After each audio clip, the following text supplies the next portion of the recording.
Thank you, ladies and gentlemen. Today is a special show. Today we have the day 2 of the Cameroon government's testimonies. They went there and they were just lying to the United Nations about the crimes that the government has committed. Okay, but we are gonna get a hold of that so that we can understand how the government of Cameroon has been lying and lying and lying along the years. Okay, we know that there is an ongoing war in Ambazonia, but how can the government say that there is not that a war is almost getting to end? How do you end a war when you don't negotiate? Okay, and there is rising tension and violence that the government is committing in Ambazonia as we speak.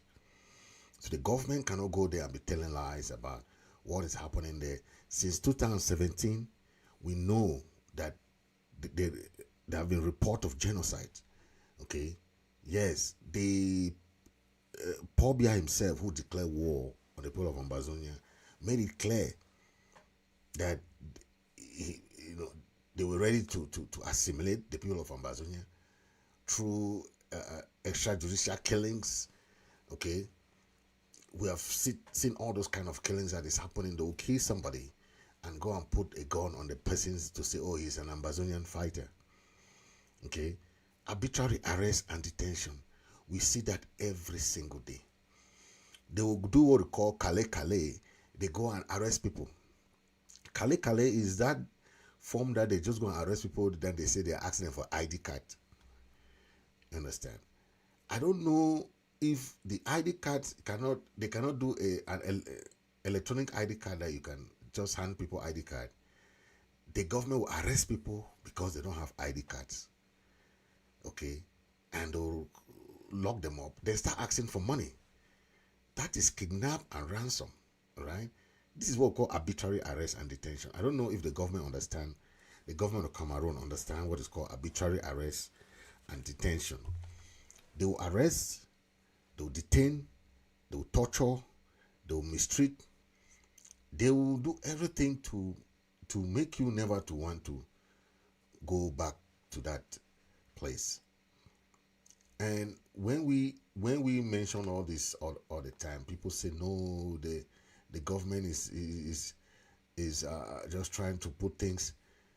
That government that has been in power for 42 years, what can come out from that government? What can come out from that government?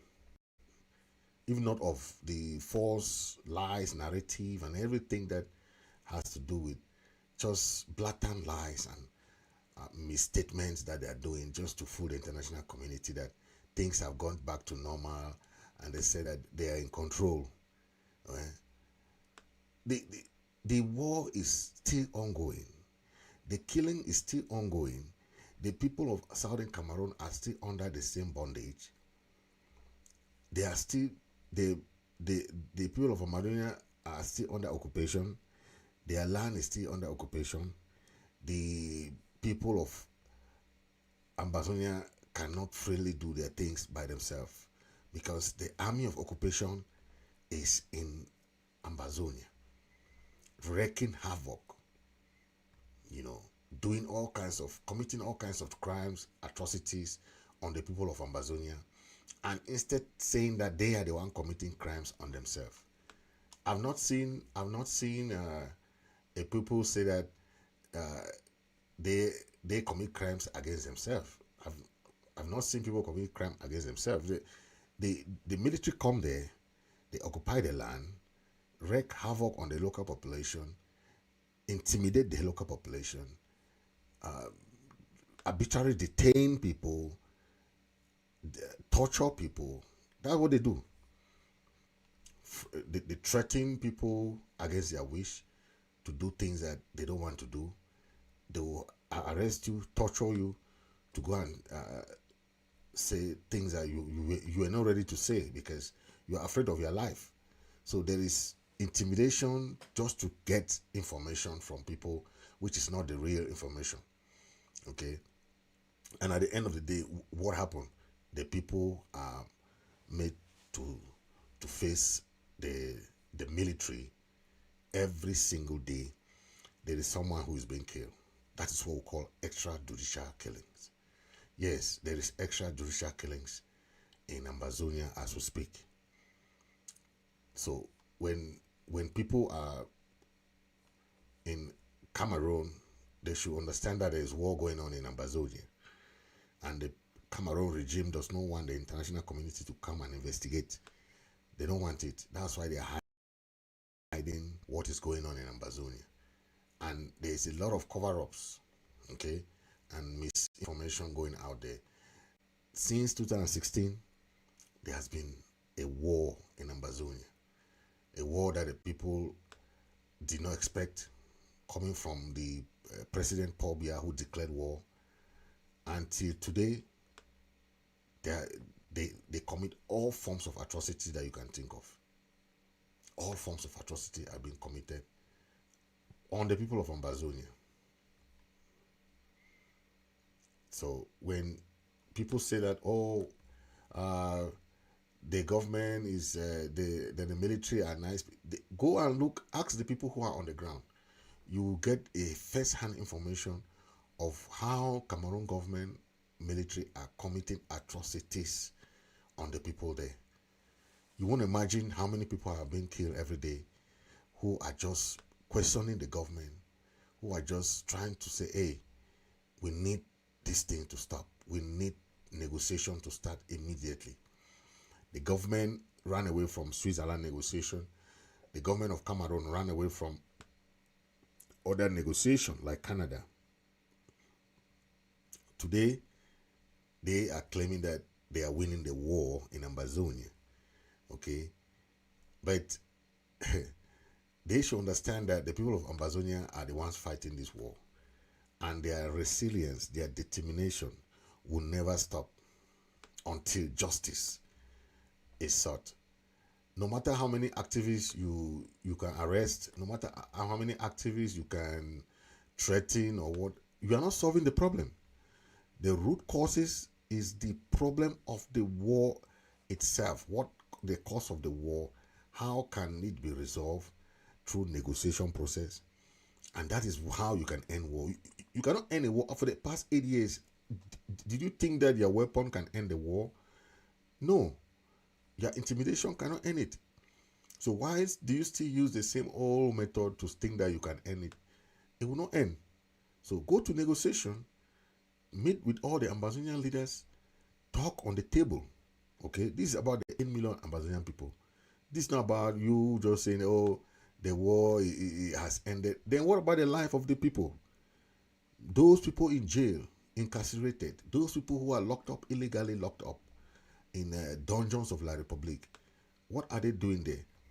Those people who are in refugee camps, who fled to Nigeria, think of it. So this thing, if one person just come and make a statement there, that person doesn't know what they're talking about.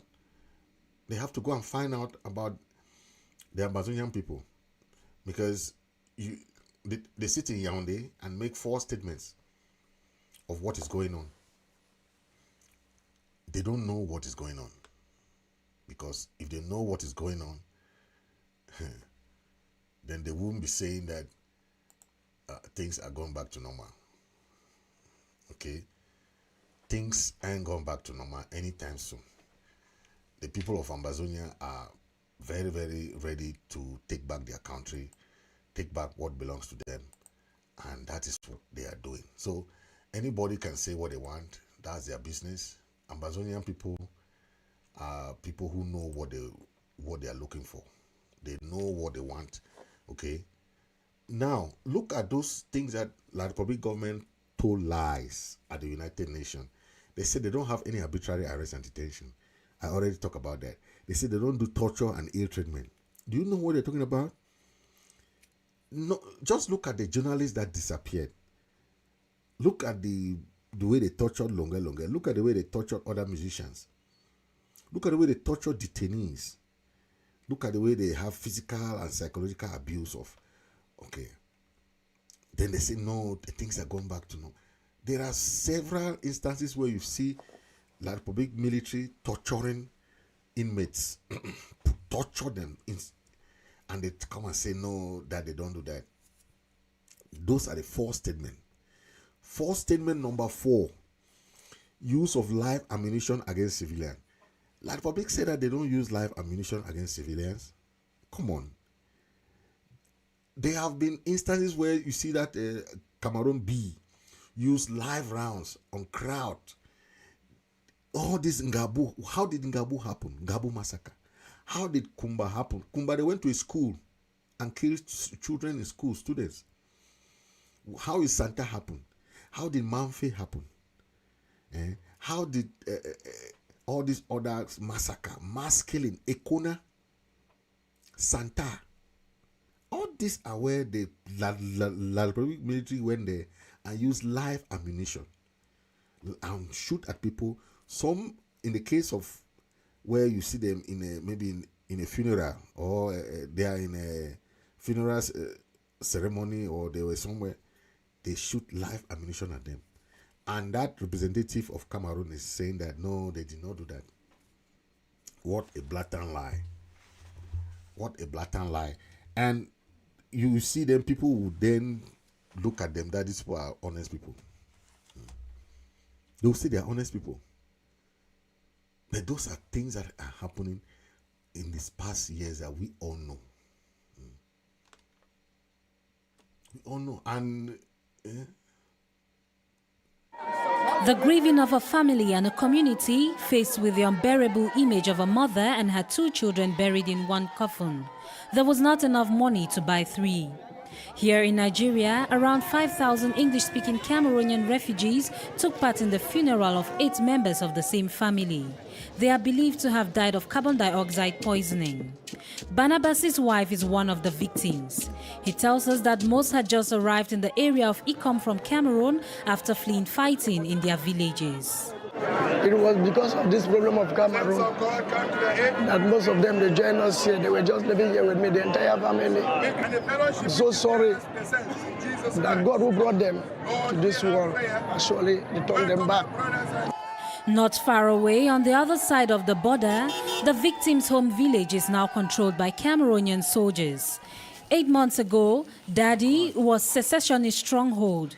Today, most locals are gone. The army suspected many of being accomplices of armed separatists. The village is deserted because the inhabitants are accomplices. If they were innocent, they could have given us information about the secessionist fighters. Now they are gone. We even want them to come back, but they don't want to. But those are them. You see how many people that they kill. This is just an example of what, when they go to Ambazonia, how they kill people without remorse. And now they went to the United Nations and be lying about what their soldiers are doing. Number 5 lie: destruction of property.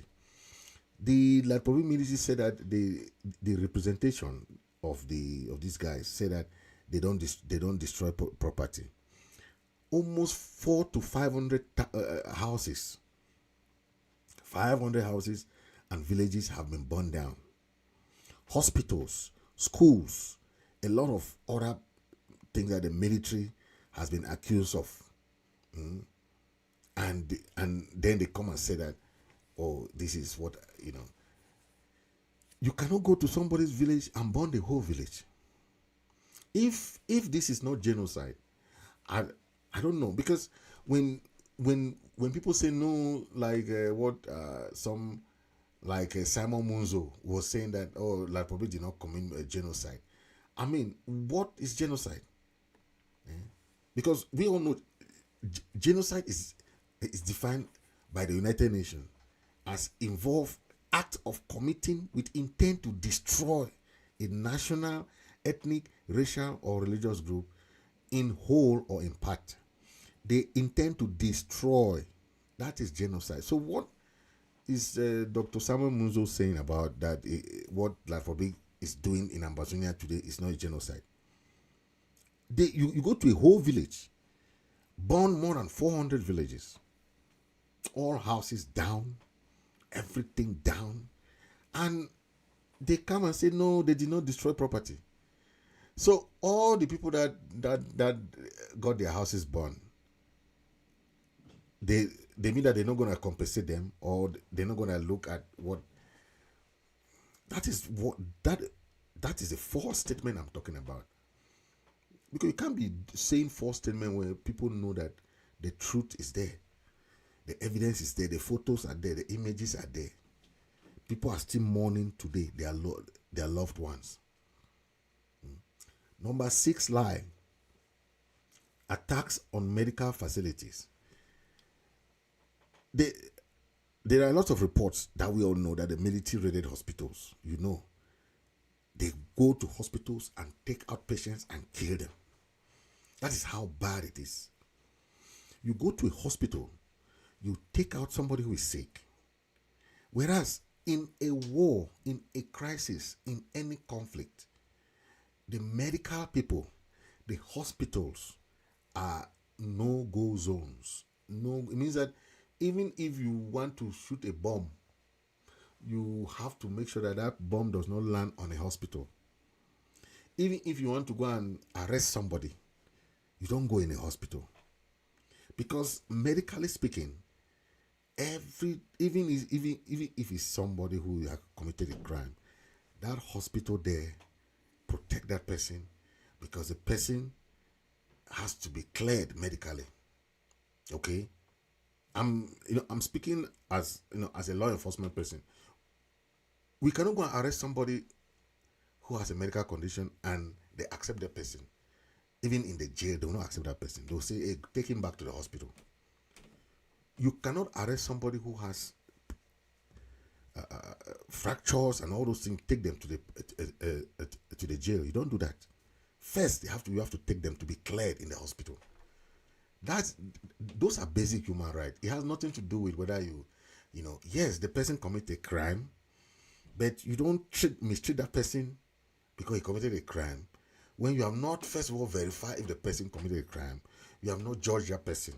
The person must be medically cleared before you said the person has any crime and taken to the court. That's why if a judge will not accept somebody in their court who is not medically cleared, because they might say the person is suffering from trauma, the person is suffering from these illnesses. That is it. But does La Republic do Cameroon respect that? No way. They don't respect that. They'll go to a hospital, arrest people, torture them, and take them out of the hospital. They don't even say, okay, cure them. That is how bad it is. And they will go to the United Nations and be telling lies. These all lies. Number 7 lie that they talk. Number 7 lies is forced displacement. Forced displacement. In this crisis in Ambazonia, we have seen the highest amount of internally displaced and externally displaced persons. Internally displaced IDPs, you see them spread all over different parts of Cameroon and Ambazonia. Externally displaced, a lot of refugees went to Nigeria. Some went to Central Africa. Some went to Gabon. Some went to this country. That is what we call externally displaced. Then there will be those lies coming up and, okay, yes, we have seen all this. And this is all what we're talking about. Sexual and gender-based violence. Okay, we all know that in a war, women and children are exempted from anything. But instead, when this Cameroon military in Ambazonia have committed the worst crimes against women and children. From Mama Api to Baby Mata, from all these other people that have been killed in all these atrocities. This is what we are talking about. Those are the lies, right? That I'm still telling you. We have seen cases of rape. We have seen cases of mistreatment. We have seen cases of sexual violence against women, children, that this military are committing as we speak in Ambazonia. Number 9 is targeting of humanitarian workers. This is very, very clear. The United Nations workers are not even allowed to go to Norwest and Southwest. As they call it, they're not allowed to go to Ambazonia to see for themselves what is happening on the ground. They're not allowed to do that because the government does not want them to know what is happening. Okay? That's why they will go and be telling all those lies in the United Nations, start saying all the lies that they can say. Okay? But that's what is happening as we speak. Okay? And the UN has asked them to investigate a lot of those crimes. So we're expecting them to give more rigorous answers to that and what crimes that they have been committing in Ambazonia. Okay? Suppression of freedom of expression is also another one that they say, oh no, the journalists have rights. How many journalists have these people killed? From Martinez Zogo to Wazizi to even Mimi Mefo. Mimi Mefo was arrested. How many journalists have been killed that we don't know their whereabouts today? So there's nothing this government can tell you that somebody can. Okay, the journalists and activists face harassment, they face arrest, they face violence for speaking out against the military. That is what is happening. And the Cameroon government will go there and say, no, they claim of improved security. So the Cameroon government claimed that the security situation in Ambazonia is in control. That's what they have been saying for the past 5 years now, right? but look at the contradiction. The human rights organization, including Amnesty International and even the Human Rights Watch, they report that the violence in Ambazonia has worsened over the past years. So the Republic government is lying that the situation is under control, whereas the Amnesty International, the Human Rights Watch, they report that the violence in the Amazonian region is worsened over the past years. So who is telling the lies now? Okay, because if the report says that there are thousands of deaths, mass displacement, and widespread human rights abuses that the government of Cameroon forces are committing on the local population. Okay, then the claim of control is seen as really oversimplification of the complex and ongoing conflict, because they just say, oh, everything is under control. Everything is under control. Go and see for yourself that this government is lying because they don't want to go to negotiation. They don't want to sit with the Ambazonian leaders and talk. Okay? They don't. Because if they want to, this war would have ended long ago. Okay? The Cameroon government insists at the United Nations, saying that no, they did not commit any crime. They said that their military. Let me read what this guy said. Somebody sent me something. They say, where is that one? Yeah, that was. Yeah. Okay. They are lying. Cameroon government said that their military is very professional, and their military has not committed any crime against the people of Amazonia, right? So the Cameroon government is maintaining that their security forces adhere to the international standard, which is a lie. They don't respect human rights. And you remember, of recent, the American embassy put up a statement on their page that they are training the Cameroon military to fight against Boko Haram or whatever. But they had to take that down because they know that the Cameroon military are instead coming to kill our people. The significant evidence from international watchdog documented these extrajudicial killings, torture, and enforced disappearances. You remember? The evidence is there. Nobody even need. What happened to people like Longe is not something that is new. Okay, Dr. Akwanga, one of our frontline leaders, suffered even worse than what Longe went through. Willie de Paris, you saw Willie de Paris' video of his own torture. Those are just because they were captured on a video. Imagine one that people like Agbobala and all these Seseko went through.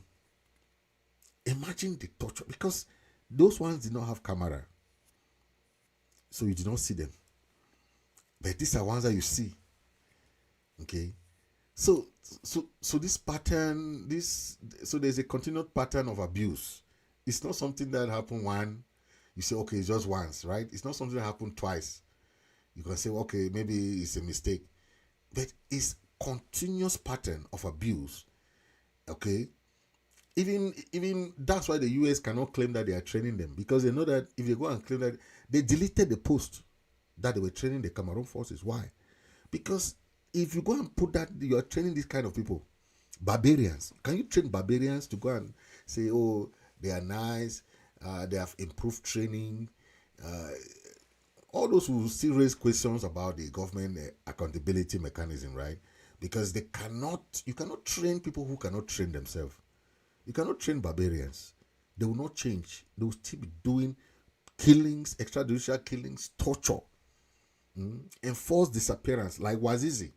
Wazizi is an Ambazonian journalist who disappeared. Nobody knows where Wazizi is still today. Martinen Zogo the family was even lucky that they saw his mutilated body. But till today, do we have accountability for Wazizi? This is an example that all we know. It's a journalist, Ambazonian journalist. Till today, the family don't know where Wazizi is. Disappeared. It's a journalist. But because it's an Ambazonian, the government has locked nobody up for Wazizi. But they have locked so many people up for Martinen Zogo, who is from Yaoundé. You see the contradiction, right? That's why I say, when you say genocide, that is a good example or the meaning of genocide, where they select certain ethnic group, certain class of people, certain races to exterminate them. Okay, and the government has nobody to answer for. Okay, yes. Another lie that these people went and lie is the denial of arbitrary detention. Who don't know that all Southern Cameroonians who are now in detention are arbitrarily arrested and detained? Who doesn't know that? Even the one that were arrested in Nigeria, the Naira 10 and the Taraba 39, the Nigerian High Court passed a judgment that these guys should be released, because the condition of their release, they don't know any crime. These guys are asylum seekers. These guys are Nigerian citizens that are working in Nigeria. They have base in Nigeria. They've been there for many years. You come from Cameroon to Nigeria and go and arrest them. The government of Nigeria saw that it was a mistake, and they ordered the Cameroon government to send all these people back to Nigeria. We hear some recently that they said that they have released I think the Taraba 36, 37. But we are not sure if they were released or they are still in jail, because they did not commit any crime in the first place. The only crime is that they are Ambazonians, like the Naira 10. What crime did the Naira 10 commit, rather than fighting for justice, fighting for what belongs to them? Okay, that is what we are talking about.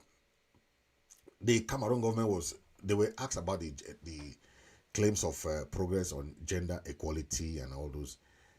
Cameroon government has a worst record. Okay, the worst record.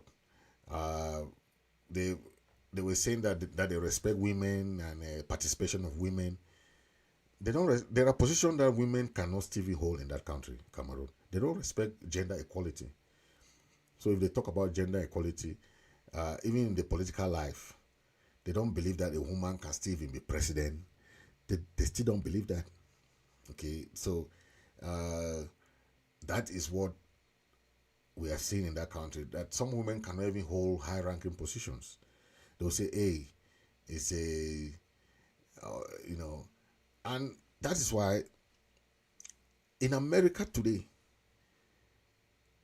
domestic violence, if you beat your woman in the house now, you don't have bail for that, because it's about gender equality.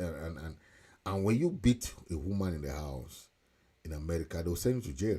They will say, okay, and it goes to your record that you have committed domestic violence. And many jobs will not even take you, will not hire you because of domestic violence now in America. So just imagine how bad it is.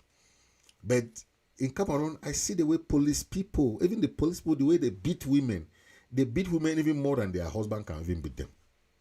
And there's no consequences for that. You want to go for a job, they will tell you have to have sex with the manager or the director before you have that job. This is sexual exploitation. This is something that is, those directors should be punished for using their position to acquire sex. That is clear. It's corruption. There's no other word you call it, and that is very normal. That the people who are in high office want to have sex for people. So it's not based on competence. It's not based on. It's based on who can really give sex to the manager to have that position, and to them it's normal. That is what the lies that these people are saying, that okay, they are trying to look that they respect the women participation in political life and appointing women in leadership positions and so on and so forth. That is not true, because in Cameroon is worst. The situation is worst as we speak. Okay. Another one that these people were talking about the lies in the United Nations was the commitment to press freedom and human rights defenders. They the Cameroon delegation just said all this, but it was all lies, because they don't respect all this. They don't. Okay, you see the arrest of journalists, you see the arrest of different civil rights groups, because they want to question the government. Okay, there's no free press. There's none. The journalists are being harassed, arbitrarily arrested, and even there's a whole bunch of sensitivities in what they report. As a journalist in Cameroon, you cannot report anything without being arrested. Okay, that is the problem. Okay, so if Cameroon government is saying that genocide is not in Cameroon, it is actively going on in Cameroon. There's active killing. People are dying because of the war going on. Okay, and that is why you see Biya, who declared war, is not even talking about the war anymore, because he knows that he cannot end it. If he end it, it will be the end of the regime. So they are keeping the war to use it as a means to stay in power. It's not as a means to end the war. It's just a means to stay in power. That's why they are keeping the war. Okay, and we see that happening because they want to use that as to tell the international community that okay, they are still in control. But in the long run, that's not what is happening. Okay, I'll play this and you see.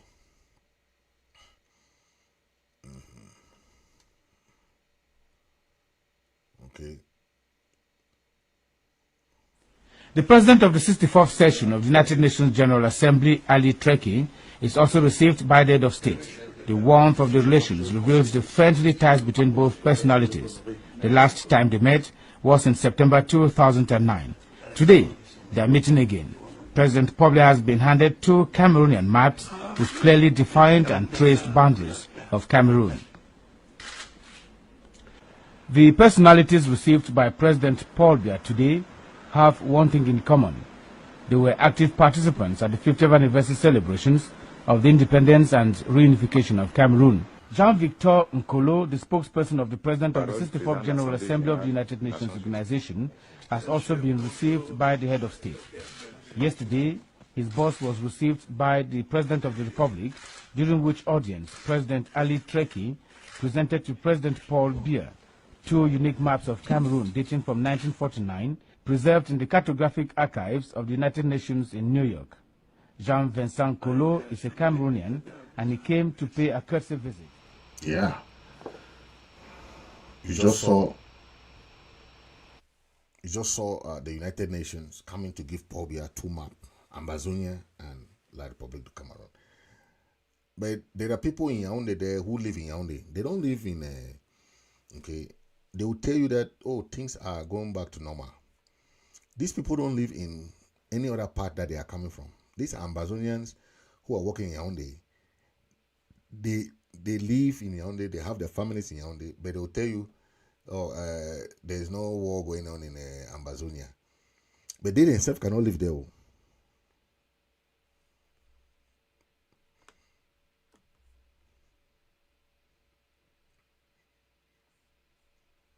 This, see the list. This is all of them like this are working and living in Yaoundé, but they'll tell you, oh, things are going back to normal. These are them. Okay, look at some of them are even dead. You don't even know which one is dead here now. But these are the people. Some of them are dead. I don't know which one is dead though. But that's the prime minister in the middle. Then probably is he. Some of them died without achieving what they want, and they are the one helping that regime in Yaoundé to do all these, commit all these atrocities on their people. None of them will ever raise their voice. None. The active genocide going on in Cameroon, in Ambazonia, is because of these people. They would stay in Yaoundé. They would say things are going back to normal. More than how many civilians have been killed? Thousands of civilians have been killed. More than 400 villages burnt. These people are there, silent, saying nothing. But if you hear what comes out from their mouth, oh, things are going back to normal. Oh, things are going back to normal. I don't know what has gone back to normal. But these are the people encouraging that regime to keep their people under that bondage. And to them, it's okay. Okay? It's okay for them. But that is a problem that we are going through. Okay? Yes. We have to really put emphasis on that so that we can change the mindset of the international community and work towards a very, very solid foundation. Okay? A lot of our people are depending on us and the leaders. They're depending on the activists. They're depending on those people because they themselves cannot say anything. Okay? They themselves cannot say anything. They are under duress. They are under pressure. Okay? They're under pressure to stay quiet. They cannot say anything because they thought. That's why we abroad, we are helping to put this thing to the forefront. If not, then our people will stay there. They cannot say anything. Okay, they cannot say anything. They always say, "Oh, we abroad have to help them to come out from this demise." That's why our role here is just to make sure that we keep talking about what's going on, keep sensitizing our people of what is going on in the diplomatic side, while we also say, okay, this is what we are seeing here, okay? Yeah. So this is what Thibon Nagy said. Southern Cameroon, okay, good to see the ABS TV. That's Comrade Chris Arnold was on ABS TV that saying about the unity, right? So most of the leaders are talking together. That is a good thing that you see. Ambassador Tibonagi is so excited. Okay, that during what we may an opportune time to push for the people's right to self-determination. Okay, yes, missing this window will be huge mistake and against the people's interest. That is what Ambassador Tibonagi is just saying here, and he's talking about unity. Okay, we have so many leaders. Some are ready to unite, to come to discuss about the future of Ambazonia. Some don't want to come. Sometimes I ask myself, but you are the leader for Ambazonia. You are not leader for yourself. So you either be the leader for Ambazonians to talk about the future of Ambazonia, or you are not a leader. It's two-way. Because I see some people, they don't. If the leaders have a meeting that they have to discuss, they don't come. So then I ask myself, when do they want to discuss? When do they want to have their own discussion about Ambazonia? Is it when the other people have finished talking, then they'll come now that they want to talk? Selling after the market? This struggle is for the future of 8 million people. So 10 people, 20 people cannot hold this struggle. Even 100 people cannot hold this struggle hostage. No way. If those 100 people think that they are too big for 8 million people, they will be shifted by the side. Because the majority carries the vote. It's not the minority that carries the vote in any society. You 20, 50 people go and sit and claim that you are the all and all. It doesn't work like that. Once the leaders come together, they come with their groups, they come with their powers, they come with their support from the people. So you go and sit there, you don't want to join, you don't want to. Why? When do you want to join? Ambassador Tibonagi is the former Secretary of African Affairs. He is telling you what he knows. He's giving you an idea that this administration is Trump administration. He's ready to help Ambazonians. The Secretary of State that we hope that he might be is Marco Rubio. Marco Rubio might be the Secretary of State who Ambassador Tibonagi told us that he was the one in Congress who was pushing for Ambazonian crisis to be discussed. And now Trump is putting him the secretary. So that's what he's saying. He said this is a blessing for the people of Ambazonia to stand up and unite for the sake of one voice so that our crisis can be resolved. That is what he's saying. And we hope something good can come out, because if not, this opportunity, he said, is one of the rare opportunity for Amazonian people that we need to take advantage of. Okay, we need to take advantage of so that we can go further. And okay, thank you for listening. God bless you. God bless the people of Southern Cameroon, Ambazonia. Please make sure you share. Those people watching on YouTube and Facebook, share. Thank you for watching. Thank you very much.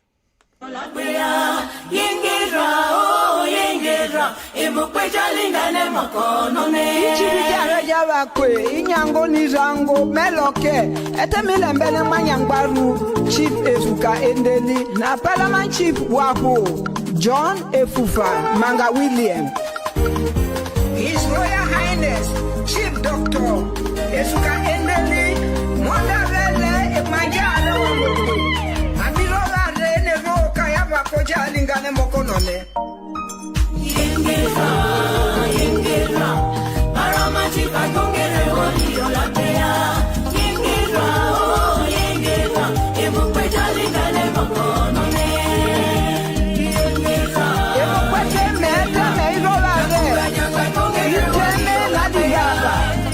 Tomame macho, Joe,